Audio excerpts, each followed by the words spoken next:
Now, White Pine County Daily News with Wyatt Cox. At 12 past 8, KELY News, sponsored by Sahara Motors, home of the Touch-A-Truck promotion, coming July 4th weekend. You could win a Dodge Ram Tough truck. Stop by Sahara Motors for details. Well, following last Wednesday's conflagration over the approval of the tentative budget, the White Pine County Commission will hold a special meeting tomorrow, 9 a.m., in the White Pine County Emergency Operations Management Fire Administration Conference Room on the McGill Highway. That's commonly referred to as the Big Red Barn. The only action item on the agenda is to provide the Finance Director and Comptroller direction on the fiscal year 2025-26 budget. At the Wednesday meeting, there seemed to be total confusion over the budget, including the numbers. Nevada Secretary of State's office announced voter roll cleanup efforts following the 2024 general election on Monday, including the cancellation of more than 160,000 voter registrations and the inactivation of more than 37,000 voters. In accordance with state and federal law, county officials across Nevada's 17 counties sending out notices so that voters can confirm or update their address or inform the county they have moved or would like to have their voter registration canceled.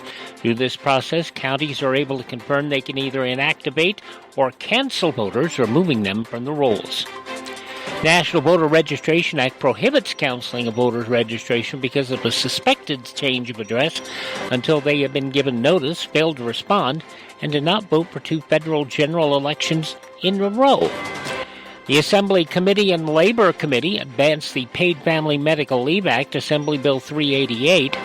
It's sponsored by Assemblywoman Selena LaRue Hatch. It aims to extend paid leave benefits to both public and private sector employees, seeking to reduce the employment requirement from 12 months to 90 days and increase leave entitlement from 8 weeks to 12 weeks. Bill also expands the reason for taking leave to include bonding with a newly placed foster child recovering from certain health conditions and addressing issues related to domestic violence, stalking, harassment, or sexual assault. Nevada lawmakers have resurrected Assembly Bill 381, Reba's Law, we told you about yesterday. Assembly Bill 381 addresses animal cruelty laws in Nevada. We told you about Reba the Bulldog, who was put in one of those storage bins behind a grocery store near UNLV. Well, Reba was rescued, but later died.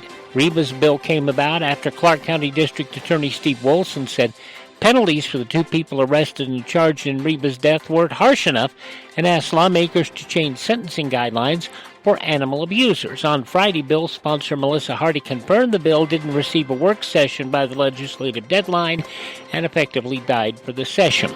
Hardy told reporters she was shocked it didn't move forward on Friday, shocked again Monday when an overwhelming amount of public pressure helped bring it back. Over the weekend, a petition on Change.org unseated Nevada Assembly members Brittany Miller and Elaine Marzola for killing Reba's Law AB 381. 1,400 signatures came up just over the weekend with very little publicity. Well, last Monday, during a specially announced work session, Assembly member and Judiciary Chair Brittany Miller announced a waiver granted to resurrect the bill.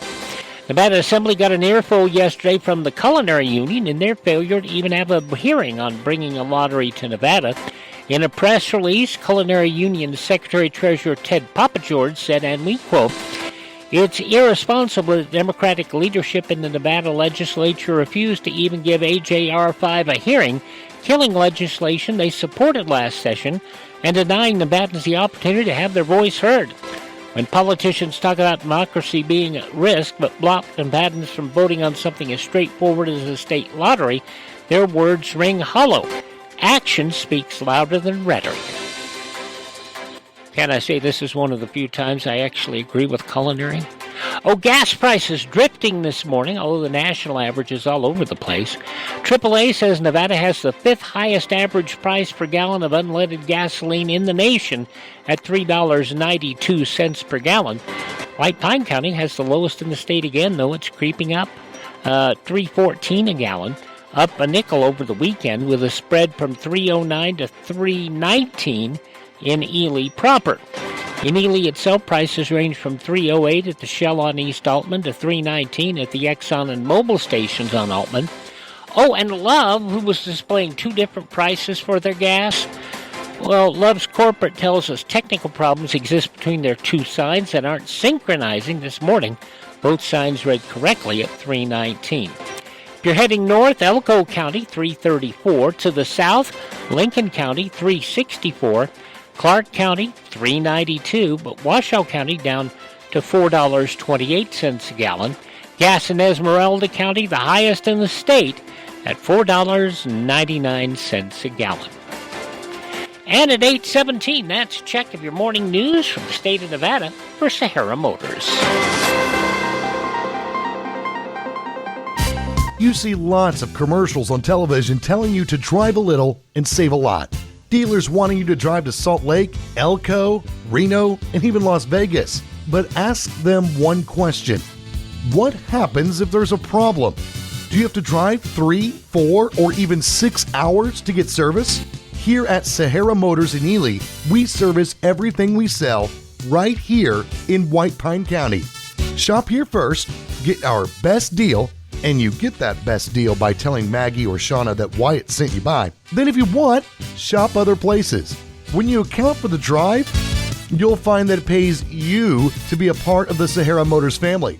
Stop by Sahara Motors, just about a mile north of Ely on US 93. Or call 775-289-4473. Sahara Motors, we are White Pine proud.